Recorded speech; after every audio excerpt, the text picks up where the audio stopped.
The common refrain says that if an app is free, you are the product. In this economy, you are actually the raw material. For years, we've accepted a seemingly straightforward bargain.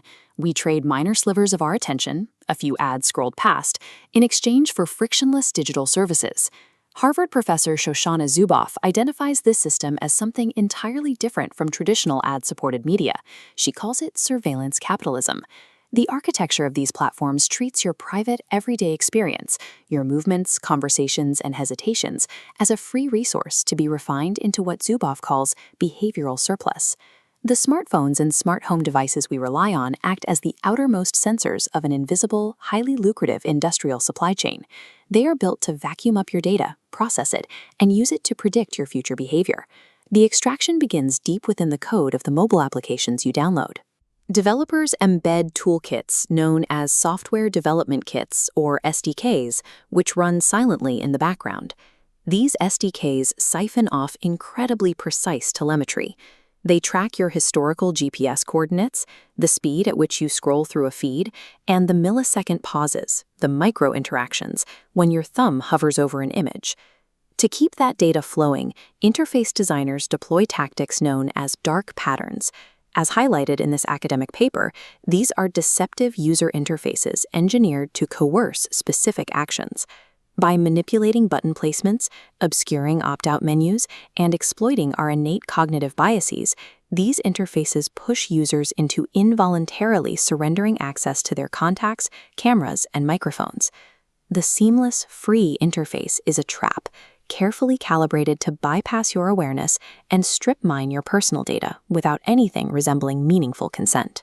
Once extracted, your raw data moves to the refining factories of this supply chain, a largely unregulated $178 billion market composed of entities called data brokers. Companies like Axiom operate on a massive scale. They maintain thousands of distinct data points on billions of individual citizens worldwide, harvesting records from both online trackers and public databases. They start with observed data. This map shows exactly that, raw GPS coordinates tracking physical movement through a city over time. But the real value lies in inferred data. Brokers feed your observed habits into predictive algorithms to generate detailed psychological profiles. A specific combination of web searches, credit card swipes, and location check-ins allows them to deduce your emotional states, intelligence levels, and hidden vulnerabilities. These profiles are then packaged and traded across an open data black market. By merging disparate datasets from thousands of sources, brokers construct terrifyingly complete digital avatars of ordinary people. This commercialized intelligence apparatus operates across borders and without the friction of legal oversight, creating a detailed, persistent map of private life. Freeze time at the exact moment you open an app. You have just entered the marketplace for behavioral futures. In a fraction of a second, supply-side software broadcasts your inferred psychological profile to a vast network of automated buyers. Demand-side platforms instantly parse this profile, running algorithmic calculations to assign an exact financial value to your current state of mind and your likelihood of clicking. The highest bidder wins the auction, earning the right to inject their specific hyper-targeted stimulus directly into your feed before the page even finishes loading.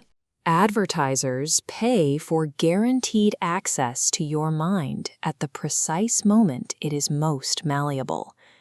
The system eventually evolves toward actuation, using high-frequency data to nudge, coax, and herd your real-world behavior toward profitable outcomes.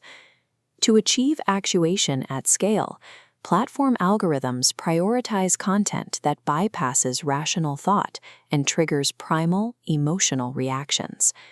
In 2021, whistleblower Frances Haugen presented internal documents confirming that Facebook intentionally altered its algorithms to amplify posts that garnered intense, negative responses, specifically anger. Constant exposure to extreme, highly polarized content does more than keep users scrolling. Over time, it rewrites their baseline perception of reality, priming them for shallow, binary thought processes. The ultimate product being manufactured on this assembly line is the automated, systematic modification of human behavior. When you treat human attention as a resource to be endlessly extracted, you produce massive cognitive externalities.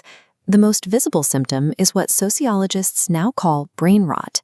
If 15-second bursts of attention are consistently rewarded, our brains adapt, making it difficult to focus or read deeply. This individual decay scales up into a collective crisis. It erodes the cognitive commons, the shared mental space required for critical thinking, mutual understanding, and democratic deliberation. Systemic manipulation of our focus constitutes attentional intrusion, a breach of the mind that threatens personal sovereignty. But systems built by humans can be dismantled by them. Recognizing the invisible architecture of surveillance capitalism is the required first step. Once we see the machinery for what it is, we can step off the assembly line, reclaim our cognitive autonomy, and starve the machine.